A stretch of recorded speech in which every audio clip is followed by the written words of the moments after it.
울진 한마을의 추석 명절은 악몽 그 자체였습니다. 와가지고 총불을 대고서 그리고 아버님 함자를 부르면서 여기에 있느냐고 그러니까. 치우고 뭐. 억울하게 희생된 아버지의 시신을 찾으러 갔다는 이유로 모진 구타를 당했습니다.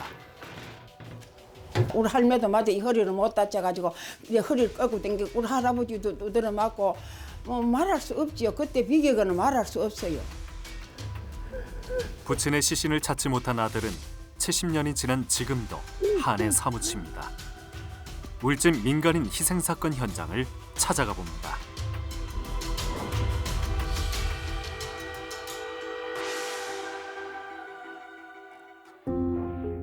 경상북도 동북부에 위치하고 있는 울진군. 2개읍과 8개 면으로 구성되어 있습니다. 동쪽으로는 동해가 흐르고 북쪽으로는 강원도 삼척시와 접하고 있습니다. 서쪽으로는 태백산맥의 줄기가 지나고 있으며 동쪽으로는 동해가 흐르는 울진. 이른바 지리적, 사회, 경제적 환경이 열악한 오지 중의 오지입니다.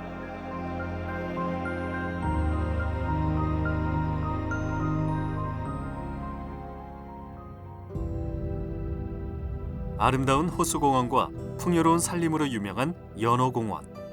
울진 주민들의 대표적인 휴식 공간인데요. 특히 이곳은 일제강점기 독립운동 단체들이 모여 회의와 화합을 했던 곳으로 유명합니다. 이처럼 울진도 여느 지역과 마찬가지로 일제강점기 항일 독립운동이 활발하게 일어났고 지역 주민들도 적극적으로 참여했는데요. 진실화해위 보고서에 따르면 1940년대 초반 3, 4년 동안 울진 지역 주민들이 조선 독립과 농민사회제도 개혁을 위해 창유계를 조직해 활동했는데요. 창유계는 일제의 감시망을 피하기 위하여 계모임으로 가장해 항일 독립운동을 펼쳤습니다. 이 활동에 일제 경찰에 발각돼 102명이 검거되고 16명이 희생됐습니다.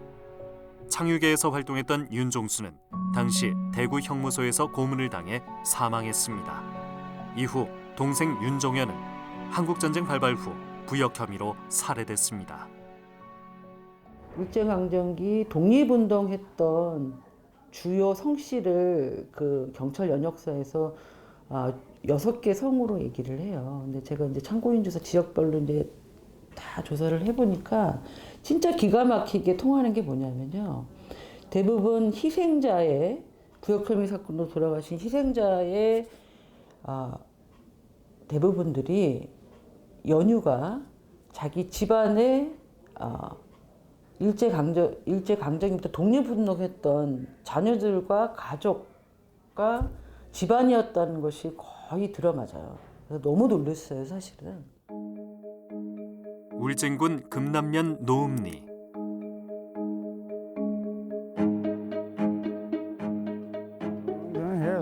이곳이 고향인 올해 84살의 윤종묵 씨. 전쟁이 발발하고 난 직후 맞이했던 추석 상황이 아직도 기억에 생생합니다. 당시 마을 사람들은 집안에 방공호를 만들어 전쟁 중 위험한 상황에 대비했는데요. 추석 때 전투가 격렬하게 벌어지자 윤종묵 씨는 아버지를 비롯해 일가 친척들과 방공호에 피해 있었습니다.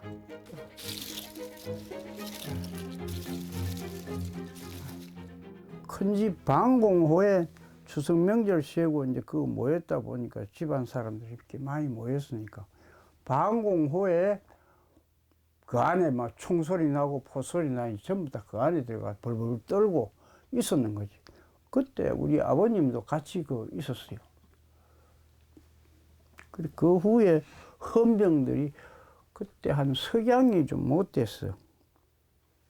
와가지고 총불을 대고서는 그리고 아버님 함자를 부르면서 여기에 있느냐고 그러니까 꼼짝없이 그걸 부들려나면 뭐 내가 봤어요. 그래도 나는 어린 마음에 어디 왜 부들려 가는지 그것도 잘 내용도 모르고 총알이 비오듯이 하니까 탄피 주스로 이제 총알 껍데기 주스로 이제 댕기고 동무들하고 댕기고. 당시 종묵 씨가 살던 노읍리는 인천 상륙작전을 실시하고 난 9월 26일부터 3일 동안 인민군과 국군의 치열한 전투가 벌어진 현장입니다. 가슴밭인데 이 짝이 여기다 포대에 놔두고 저 산 있잖아요. 그게가 이쪽에는 산 밑에는 수산강을 끼고 교전했다고 여기서. 그때 인민군들은 현재 왕피천으로 불리는 강 건너 산에, 국군은 마을에 있는 과수원에 진지를 두고 일진일퇴의 전투를 벌였는데요. 그때 마을에 들이닥친 헌병대는 윤정묵 씨 아버지를 비롯해 5명을 부역 혐의로 끌고 갔습니다. 아버지는 인민군 점령 시절 3일 정도 마을 인민위원장을 맡아 활동한 혐의를 받았습니다. 그때 아버님이 돌아가신데 요 밑에 여기다가 그 홀을 팔았는데 거기더라고. 아버지가 끌려가던 모습을 생생하게 목격한 종묵 씨. 그날 아버지와 함께 붙들려간 사람들은 마을 근처 밭에서 아무런 재판 없이 총살당했습니다. 종묵 씨는 아버지가 희생된 후 억울하고 한많은 세월을 살아왔습니다. 내가 이제 늙어서 땅 밑에 갈 정도가 되니까 그런 부모 생각이 더 나지요. 그건 뭐 누구든지 그런 일이 있으면 그런 게 오게끔 돼 있고 기정사실이고 아픔이란 게. 한국전쟁 발발 이후 인천 상륙작전으로 전세를 역전한 유엔군과 국군은 3개월 만인 9월 28일 서울을 수복했습니다.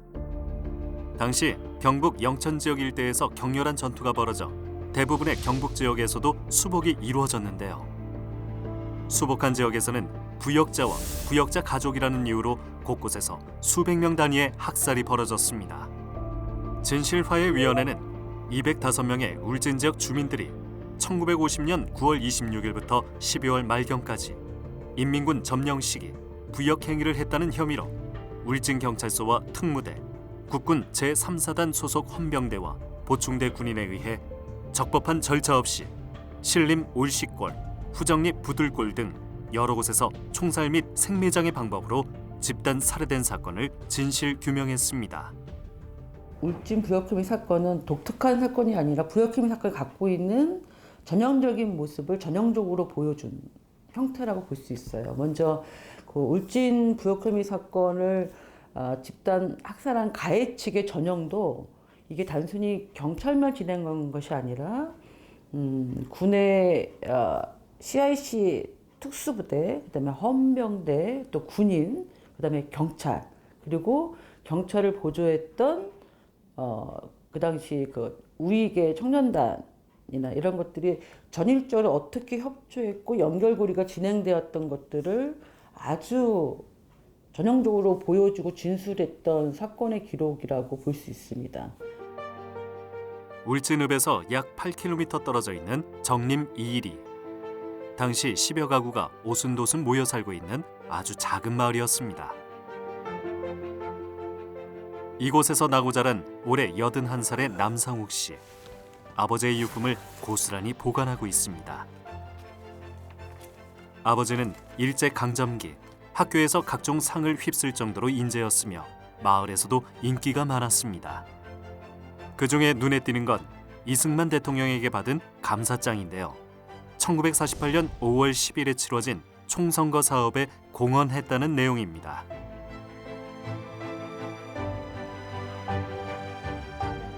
하지만 인민군 점령 시절 마을 인민위원장을 맡았던 아버지는 부역 혐의를 피해갈 수 없었습니다. 그러니까 그럴 때는 법이 없었잖아요. 희생당할 때는 법이 없었어요. 그럴 때는 사람 잡는 거는 뭐 우습게 듣기로는 그냥 뭐 아무고 뭐 죄 없고 막 죽이고 말고 뭐 그런 것 같아. 당시 아버지가 연행되던 상황이 생생한 상욱 씨. 그 길이 마지막이 될 거라고 상상조차 하지 못했습니다. 상욱 씨는 아버지의 흔적이 묻어있는 사진첩은 물론 지폐와 도장 등 유품들을 아직 보관하고 있습니다. 강원도 있거든 여기가. 강원도 이 도장 다 지금. 유품을 꺼내볼 때마다 70년 전이지만 그때의 기억이 생생합니다. 어머니는 제일 아랫목이 작고 아버지는 제일 윗목이 작고 우리 이 형제들이 폭탄에 누워가 자는데 새벽에 자다 보니까 뭐 구두를 신고 문을 들어와가지고 그래 뭐 모시고 가서 그래가지고 모시 그 후로는 뭐 모르겠어 왜 됐는지 몰라. 저기 사진. 아버지가 희생된 후 모진 풍파를 겪으며 슬하의 사남매를 올곧게 키운 어머니. 하지만 불행하게도 일찍 생을 마감해 상욱 씨에게는 또 다른 한으로 남아 있습니다. 한갑이나 지냈으면 그래도 좀 덜 서운한데 한갑도 안 지내고 9에 들어가. 뭐 운명이 한명 어째 그렇게 복을 타고 나왔는지 몰라.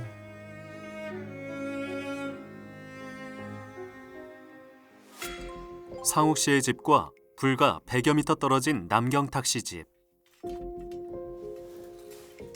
70여 년 전 경탁 씨는 아버지와 함께 종종 집안 산소에 들렀는데요.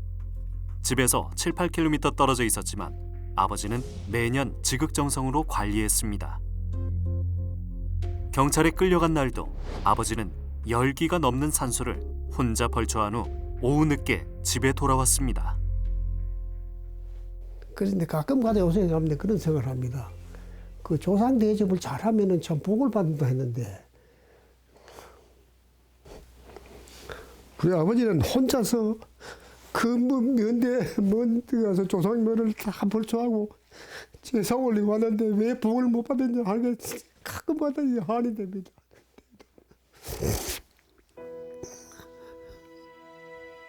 같은 마을에 살던 상욱 씨 아버지가 끌려간 지 10여일 후 인민군에게 부역했다는 혐의로 경탁 씨 아버지도 끌려갔습니다.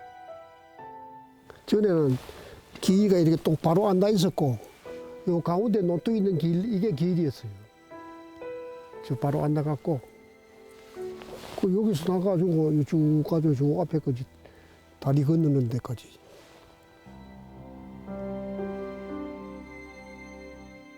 해질 무렵 마을 앞길을 따라 끌려가던 아버지의 뒷모습이 아직도 눈앞에 선합니다. 물끄러미 저쪽 길 보실 때마다 또 생각이 남다르실 것 같아요. 물론이죠. 물론이죠. 결국 아버지는 울진 경찰서에 잡혀가 며칠 구금된 후 신림 올시골에서 희생됐습니다. 당시 어머니와 할머니가 시신을 찾으러 갔지만 감시가 심해 시신을 찾아 수습할 수조차 없었습니다. 아버지의 유일한 유품인 사진과 벼루집. 70여 년의 세월 동안 늘 곁에 두며 그리움을 달래고 있습니다. 벼루는 있던 게 다 깨져 버렸어요. 조그맣게 있었는데. 그래도 아버지의 빈자리는 크기만 합니다. 어릴 때 아버지가 있는 집안이 참 그렇게 참 부러웠어요. 우리 동네에서 저 남사옥이하고 내하고 둘만 아버지가 안 계셨으니까. 그래서 어릴 때 마음부터 우선 내가 아버지가 없음을 해가지고 애비 없는 자식이다 하는 그런 소리는 내가 듣지 말아야 되겠다. 그다음 우리는 지금 현재는 이렇게 부러워하지만은 내가 앞으로 가가지고는 내가 우리 집을 남들이 참 부러워할 그런 집안을 만들어 봐야 되겠다. 이제 늘 나는 그런 생각을 하면서 살아왔는데 그래서 저는 어떤 일을 해도 꽤 열심히 합니다. 뭘 해도. 울진읍 정림 삼리. 이곳에서 12살 때까지 살았던 박진동 씨. 산골 오지에서 평범한 농사꾼으로 살았던 아버지. 인민군 점령 시절 인민군에 심부름을 했다는 이유로 벼랑간 경찰에 끌려가 희생됐습니다. 이후 진동 씨는 고향을 떠날 수밖에 없었습니다. 우리가 여기 살았습니다. 여기 이게 늘렸거든요. 늘는데 땅 다 파해버렸는데. 70년이 지난 지금 집터에 흔적은 없지만 그때 당시 아버지의 모습이 아직도 생생합니다. 아버지가 한 방에 잤는데 그날 그 음력으로 9월 15일 날 아침 한 06시 한 반쯤 됐을 거예요. 그러니까 이 동네 청년들이 몇 사람도 없었는데 아버지 소리 질러가지고 긴급 회의가 있다 이래가지고 불렀거든요. 그러니까 아버지는 그럼 뭐 회의 있다고 그 어머님인데 이제 내가 회의 있다 하길래 갔다 오마 이래가 갔는 것이 그 질로 세 사람 다 이 연행 압송돼가지고 경찰서로 가버렸거든. 그래서 우리는 경찰서 간 줄도 몰랐다는 얘기죠. 그러면 그래 얘 소문이 나니까 우리 어머님과 이제 면회를 갔는데 면회를 안 쓰게 줬어요. 그래 갔다 와가지고 어머님과 통곡하고 몸에는 동생을 임신대가 있고 하는데 통곡하는데 내가 안 울 수 없지 않습니까? 내가 나이 11살이었는데 나도 같이 통곡하고 그래 울은 일이가 지금도 내가 눈물 나는데 지금도 그래요. 그렇게 참 비참하게 우리 아버님이 돌아가시고. 울진 경찰서로 끌려간 진동 씨의 아버지. 신림 올시골에서 희생됐다는 소식을 듣고 어머니가 현장에 갔지만 결국 시신을 수습할 수 없었습니다. 그 계산해보면 한 2개월 남짓이 그래 인민구이와 점령해가지고 날 쳐가지고 왔는데 그러니까 뭐를 찌기면은 우리 아버님이가 이제 못한다 하니까 총불을 대고 내가 그걸 기억하거든요. 대고 찌긴다 하면 죽인단 말이야. 하니까 그 심부름 안 할 수 없었거든. 그래가지고 심부름 뭐 해봤던 데는 여기 뭐 별 심부름 있겠습니까? 뭐를 어떻게 해라 뭐 가져왔나 말이야. 뭐 이렇게 해야지 뭐 어디 가자 이래가지고 갔겠지요. 뭐 그래 간이 그뿐이었고. 지금도 학살당한 이유가 납득되지 않아 고향에 올 때마다 마음 한켠이 시립니다. 진동 씨는 아버지와 같이 희생된 분들의 억울함을 풀기 위해 유족회 활동과 위령 사업 등을 열심히 하고 있습니다.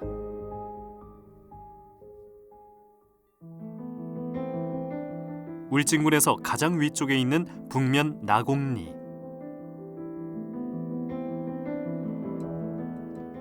올해 92살의 최옥분 어르신. 70여 년 전 아버지를 잃은 기억이 생생합니다. 아내를 일찍 잃고 3남매를 키우기 위해 열심히 농사를 지으며 생활했던 아버지는 갑자기 부역 혐의로 끌려가 희생됐습니다. 큰 집 건더기여서 방이 느리거든요. 이 아래채가 있는데 거기서 아야 뭐야 이제 겨울 준비를 하잖아요. 9월 달이니까 뭐 이렇게 뭐 새끼도 꼬고 뭐 진도 사고 이래 모여 있다 보니 그분들 와가지고 야 반찬도 좀 거다 도가 쌀도 거다 도가 옷도 거다 도가 이북서 넘어왔으니까 아무것도 없잖아요. 그래 이분들은 쉬겠는가 봐요. 일을 그렇게 이제 뭐 옛날에는 소도 잡아도려면 잡아줬어. 우리 옛날에 이 뒷집에 소도 다 잡아먹었어요. 그래가지고 그래 이제 그 심부름 했다 해가지고 그래 이제 저 아군들과 들어가지고 그 심부름 했다고 그만에 뒤로 가지고 막 구디를 파고 그만 한 군데다 쪼여놓고 막 총까지 다 써서 주겠지요. 당시 최옥분 어르신이 살았던 곳은 울진읍 신림리. 울진군에서 제법 큰 마을 중의 하나로 100가구가 넘게 생활했습니다. 부친뿐 아니라 집안에서도 10여 명이 넘게 부역 혐의로 경찰에 연행됐습니다. 며칠 동안 창고와 지서 등에 구금됐던 이들은 신림 올시골로 끌려가 희생됐습니다. 학살 현장에 대한 경찰의 감시가 심해 상당한 시일이 지난 후에야 시신을 찾을 수 있었습니다. 어디서 보고 찾았대요. 찾았는데 이 눈에 양 입에 양 귀에 양 싹 흙이 다 들어가고 팔에 총이 맞았더래. 팔에 총이 맞아가지고 그래가지고 막 이래 죽었는 거로 그래 이제 파두져 가지고 다른 송장을 밀어내고 임자가 없으니까 안 찾으니까네 그래 이제 그래 찾았는데 어디서 보고 찾았대요. 얼굴을 잘 못 알아봐가지고 그래가지고 찾아다 묻었는데 아군들이가 찾아다 묻었다고 사람을 막 갖다 전부 떼다 묶어놓고 두드려 패고 이랬대요. 옛날에 그때 시절에 판에 갔다고. 아버지 시신을 찾으러 간 가족들은 모진 구타를 당하기도 했습니다. 최옥분 어르신의 가족들도 씻을 수 없는 상처가 남았습니다. 우리 할매도 맞아 이 허리를 못 다쳐가지고 이제 허리를 끌고 댕기고 우리 할아버지도 두드려 맞고 뭐 말할 수 없지요. 그때 비교는 말할 수 없어요. 울진군에서 많은 사람들이 희생된 울진읍 신림리 올시골. 진실화해위원회의 조사에 따르면 1950년 10월 말부터 11월 중순 사이 이곳에서 250명 이상이 학살됐습니다.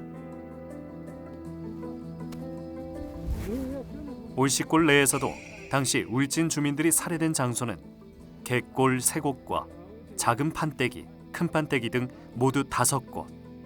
하지만 시신이 수습된 희생자는 남상욱 씨 아버지 등 20여 명뿐. 나머지 대부분의 시신은 수습하지 못했습니다. 이 부근에도 한 군데가 아니고 예. 3군데, 5군데로 이렇게 돼 있어요. 제가 어릴 때 우리 할아버지하고 어머니하고 이게 요 시체 찾으러 갔다 와가지고 사람들이 삐삐선에 묶여가지고 그냥 막 쌓여 있어서 도저히 찾지를 못하겠더래요. 그래 찾지를 못, 그냥 막 쌓여 있으니까 찾지를 못해가지고 그냥 왔다 하면서 집에 와서 참 통곡을 하는 걸 지금 그 모습이 참 지금도 눈에 선합니다. 진실화해위원회 조사에 따르면 울진경찰서 경찰로 근무했던 경찰 측 참고인 14명 중 12명이 신림 올시골에서 부역 혐의자를 집단 살해했다고 진술했습니다.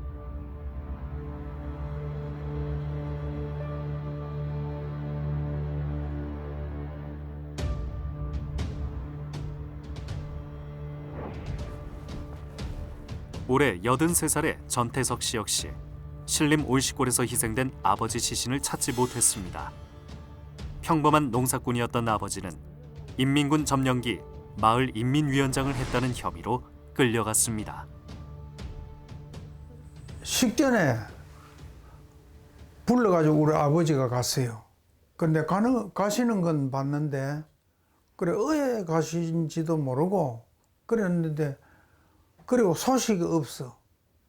예. 언제나 올까 그래 생각했는데 막 여영 그게 막 다 가는 길이라요. 예. 젊은 나이로 희생된 아버지.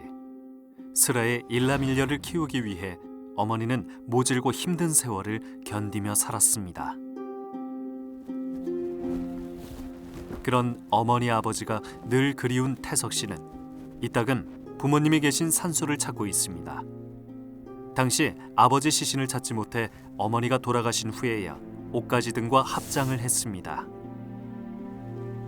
구순을 앞두고 있지만 그때 일들이 어제 일처럼 가슴이 아픕니다.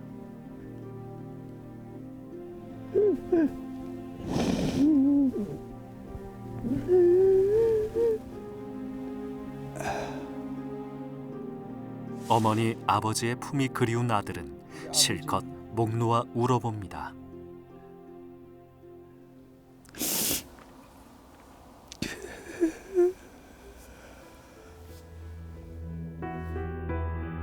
울진 부역 혐의 희생 사건은 다른 지역과 달리 울진 경찰서에 관련 자료가 남아 있어 진실화해의 조사에 큰 도움이 됐습니다.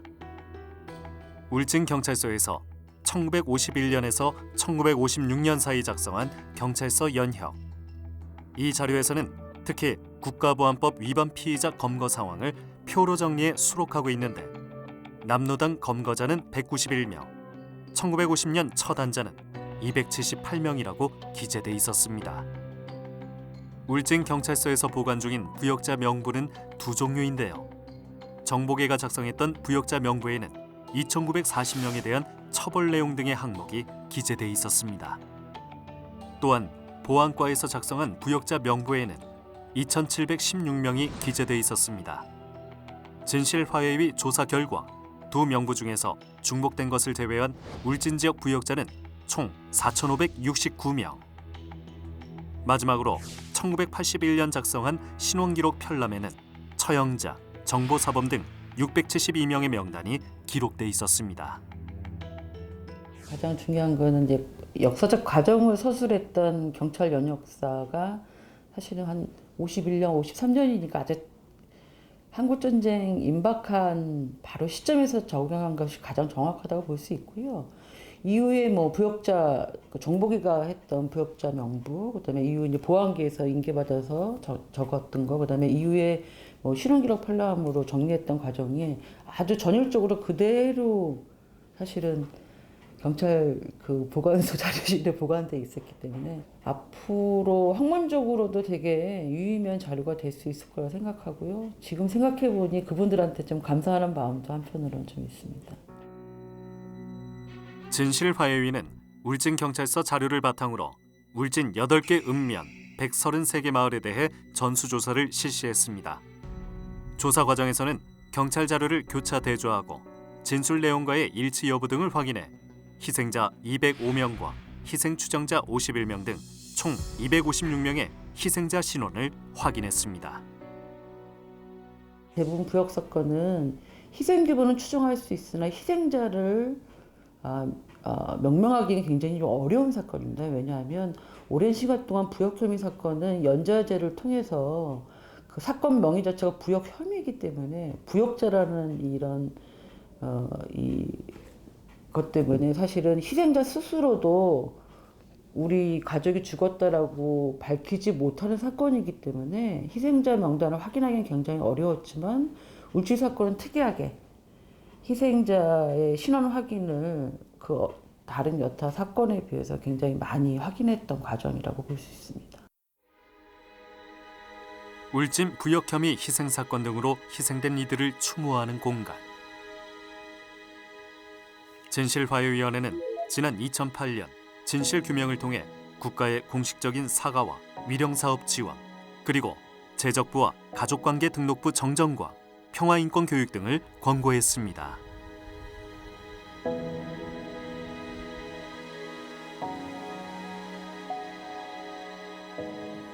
이에 따라 울진군은 지난 2017년 10월 한국전쟁 전후 민간인 희생자 지원 조례를 제정했습니다. 이후 울진 민간인 희생자 유족회는 경상북도와 울진군 그리고 한울 원자력 발전소의 지원으로 위령공원을 조성했습니다. 또한 희생자들의 위패를 모시는 공간까지 따로 만들어 언제든 이곳을 찾아와 추모할 수 있게 했습니다. 유족들은 다시는 이런 비극적인 일이 일어나지 않기를 간절히 소망합니다. 앞으로는 이런 일이 있어서는 안 되죠. 참 불행한 일이죠. 우리 동네 일이 놓고 보면은 좀 다니면서 좀 배운 사람들 다 갔어요. 다 하자고. 다 죽였으니까. 그 인적 자원을 그만큼 없애버린 거예요. 몇십 년을 그 갖고 닦고 놓은 인적 자원을 다 없애버렸으니까 뭐 사회적으로 국가적으로도 큰 손실이 아닌가 그런 생각인데 요즘 일이 생각해보면 그래서 앞으로는 이런 일이 있어서는 안 되죠. 절대로 이런 일이 있어서는 대풀에서는 절대로 안 된다고 봅니다. 예.